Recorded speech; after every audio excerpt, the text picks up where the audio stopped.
So this woman is supposedly psychic, but even she can't predict her own downfall. Now the woman's name is Gina, and Gina is about 32 when this story starts. She's living in Florida, and Gina appears to really want to make money, even if she has to scam people to get it.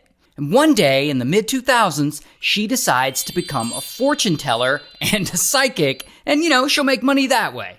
And so she opens up a shop and she starts doing readings for clients who are mostly women. And the women, they're coming to her with all sorts of different problems. Problems with their careers, problems with their relationships, or whatever. And to her credit, her business seems to be doing really well. She's getting a lot of clients and she becomes moderately well known in the area. In 2006, she even writes a memoir about being a psychic and it gets published. Here's the thing with all this though. All of her psychic readings are obviously a scam. Like she'll be giving these clients a reading or like telling their fortune or whatever, and she'll tell them that they've somehow at some point had some evil curse placed on them, and that's why bad things are happening to them. So of course the women are like, oh my God, a curse, what do I do? And Gina's like, here's what you do. And this is gonna sound like I'm making it up, but I promise you I'm not. Gina tells these women that the root of all evil is money. So what they need to do is take a bunch of their cash and put it inside a black pillowcase. Then they need to stuff that pillowcase under their mattress and sleep on it for a few days. If they do this, the energy from their bodies will transfer to the money.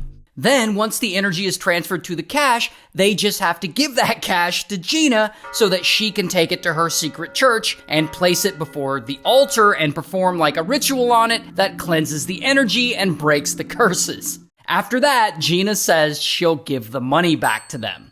Here's the problem with all that, though.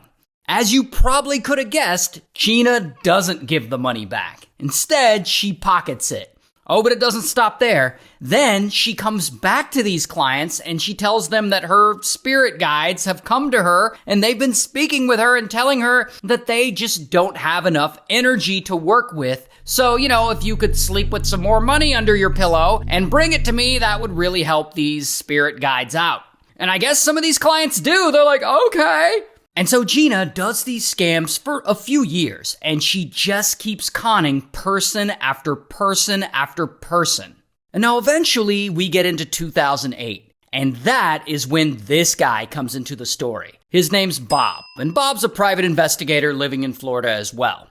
One night, Bob goes out to a local bar, and as a single guy, he meets two women there, and he starts chatting them up. He's probably trying to impress them like, I'm a private investigator, I catch scammers. And he ends up giving them his number in case they want to smash or whatever. Later, one of those women ends up calling him and saying, actually, I was scammed out of $12,000. Can you help? And it turns out that at one point, this woman had been scammed by Gina. And so Bob's like, hell yeah! And he starts looking into it. And he sees that Gina is a psychic, but she's not just any psychic. She's locally famous and, she's published a book and all that. And he can see that she's living a lavish lifestyle and buying herself luxury things, driving around in nice new cars, going out to fancy restaurants all the time, owning several homes. And so Bob's like, oh yeah, she's a scammer. And so he starts investigating, and he tracks down 4 more victims of Gina's scams. And collectively, they had been scammed out of $65,000. And so he gets charges brought against her, which leads to even more victims coming forward, and bam, she gets arrested. Here's one of her mugshots. And so she's found guilty, and she gets sentenced to probation, and she has to pay her victims back. Plus, she's no longer allowed to do psychic readings for people. You're banned from being psychic, I guess, was what the judge said. But of course, pretty quickly, she gets caught scamming more people. She scammed like $300,000 total this time. And this violates her probation, so bam, she gets arrested again. Here's one of her other mugshots. But this time, she gets sentenced to 18 months in prison. However, this is actually where things get worse. Because Gina, she can't just suddenly stop grifting, because then she'd have to admit that she's not really a psychic, and what fun would that be? And so she eventually gets out, and she wants to keep scamming. But she can't do it in Florida because that's where Bob is and he might be monitoring her, waiting for her to slip up again. So in 2015, she decides to grift somewhere else, and she moves from Florida all the way up to Maryland. Once she's in Maryland, she changes her name and she opens up her psychic fortune-telling business under her new name, Readings by Natalie.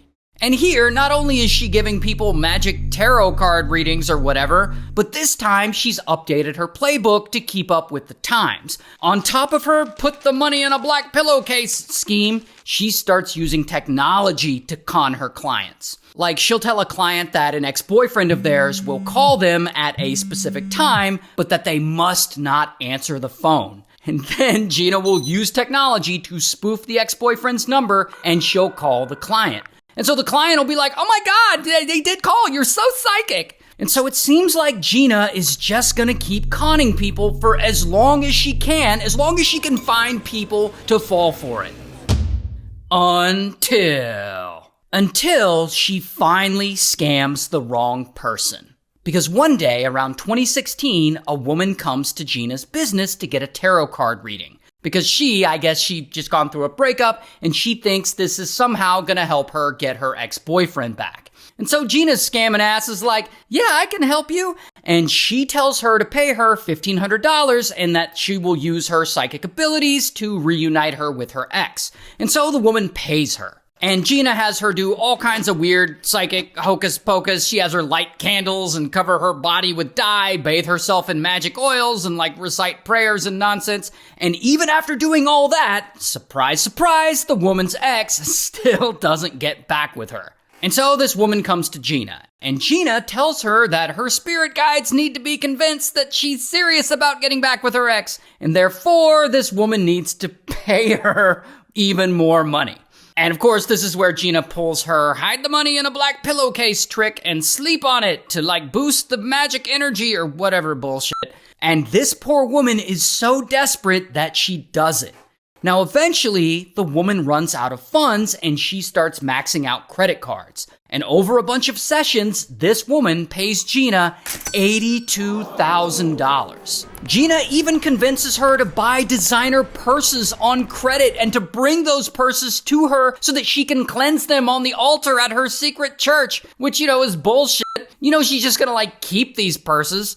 Now, this woman isn't the only woman Gina has scammed in Maryland. She's conned quite a few people out of a total of $341,000. So it's quite a few people in Maryland.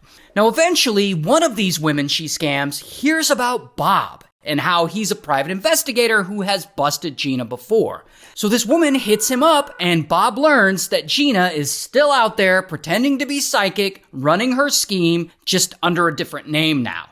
And so he contacts local police. And ultimately, they track her down, and so, bam, Gina is arrested. Here's some footage of her actually getting stopped by police. And here's another one of her mugshots. And ultimately, she ends up taking a plea deal, and she gets sentenced to 6 years in prison.